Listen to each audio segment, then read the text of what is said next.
GR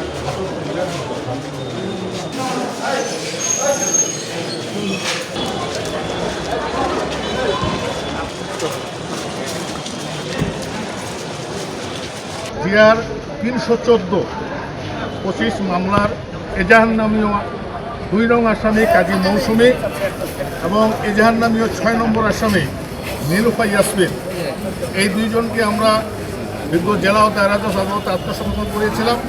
বিজ্ঞ জেলা ও দায়রা জজ তাদের জামিনের আবেদন নামঞ্জুর করে সিডব্লিউ মূল্যে জেল হাজতে প্রেরণের নির্দেশ দিয়েছেন। মূলত এই আসামি দুইজন গত 17/5/2026 তারিখে বিচারপতি জাকির হোসেন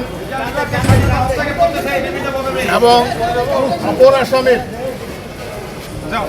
এই দুইজন গত 17/5/2026 তারিখে মহামান্য হাইকোর্টে জামিনের জন্য গেলে মহামান্য হাইকোর্ট তাদের দুইজনকে 6 সপ্তাহের জামিন দেন এবং 6 সপ্তাহ জামিন শেষে এই সময় বিজ্ঞ চিফ জুডিশিয়াল ম্যাজিস্ট্রেট আদালতে তাদের বেল বন্ড সাবমিট করতে বলেন।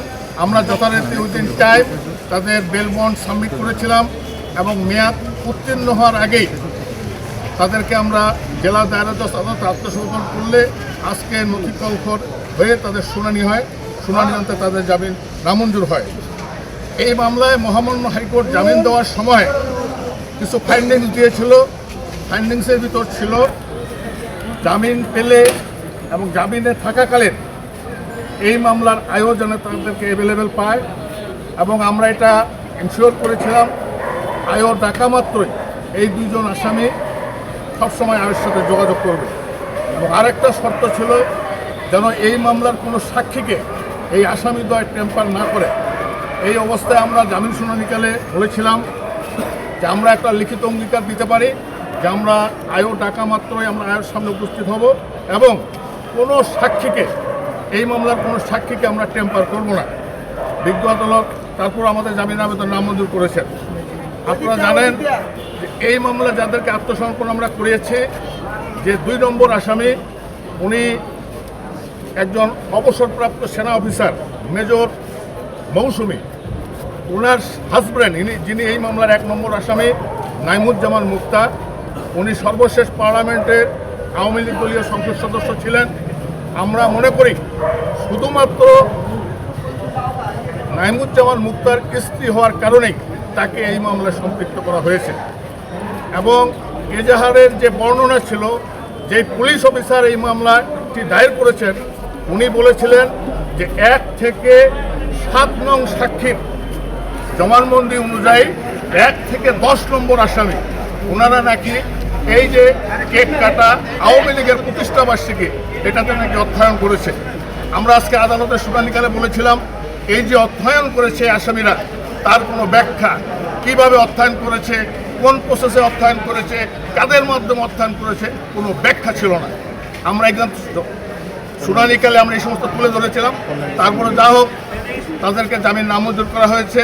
আমরা সর্বশেষ এই কথাও বলেছিলাম মেজর মৌসুমীর একজন ছোট বাচ্চা প্রতিবন্ধী অসুস্থ, আমরা তাকেও সেও আদালতে ছিল, আমরা সেটাও গ্রাউন্ড দিয়েছি। অপর আসামি 6 নম্বর নীলুফা, সে চরম ডায়াবেটিসে আক্রান্ত এবং ইতিমধ্যেই তার একটা পা অচল হয়ে গিয়েছে। এরকম অসুস্থ থাকা অবস্থায় আইনের একটা ভাষ্য 497-এ যে নারী আসামির ক্ষেত্রে জামিন পাওয়ার হকদার হয়, আজকে আদালত সেটা বিবেচনা করেনি। আমাদের নিবেদন হলো তারপরও আমরা আইনের প্রতি শ্রদ্ধাশীল, অবশ্যই আমরা আইনের মাধ্যমেই এবং আমরা আশা করি অচিরেই তাদের আমরা জামিন করতে পারব। আপনারা জেনেছেন যে আজকে পঞ্চগড়ের সেশন জজ আদালতে একটি মামলায়, যেটি পঞ্চগড়ের খুব আলোচিত মামলা, সন্ত্রাস বিরোধী আইনের এই মামলাটি হয়েছিল। এই মামলায় 1 নম্বর আসামি ছিলেন পঞ্চগড়ের 11 আসনের সাবেক এমপি নাইমুজ্জামান মুক্তা, 2 নম্বর আসামি মেজর মৌসুমী সহ 110 থেকে 120 জন আসামি ছিল। সেই মামলায় মহামান্য হাইকোর্টের সুপ্রিম কোর্ট হাইকোর্ট বিভাগ থেকে মেজর মৌসুমী এবং নীলুফার ইয়াসমিন 6 সপ্তাহে জামিন লাভ করেন। জামিন লাভ করার পরে আজকে ছিল পূর্ণাঙ্গ শুনানির দিন মেরিট হিয়ারিংয়ের জন্য। তারা আজকে আত্মসমর্পণ করেছিল কোর্টের নির্দেশে এবং আমরা রাষ্ট্রপক্ষ থেকে সে আসামিদের জামিনের বিরোধিতা করি। আপনারা জেনে থাকবেন যে এই আইনটি 2009 সালের সন্ত্রাস বিরোধী আইনের অ্যামেন্ডমেন্টের মাধ্যমে 2025 সালে জাতীয় সংসদে আওয়ামী লীগ যে একটি নিষিদ্ধ সংগঠন, এই সংগঠনই তাদের কার্যকলাপ করতে পারে না, সেই লক্ষ্যে কিন্তু এই সংগঠনটি গোপন তৎপরতার মাধ্যমে বিভিন্নভাবে সরকারকে হুমকি দিয়ে চলতেছিল।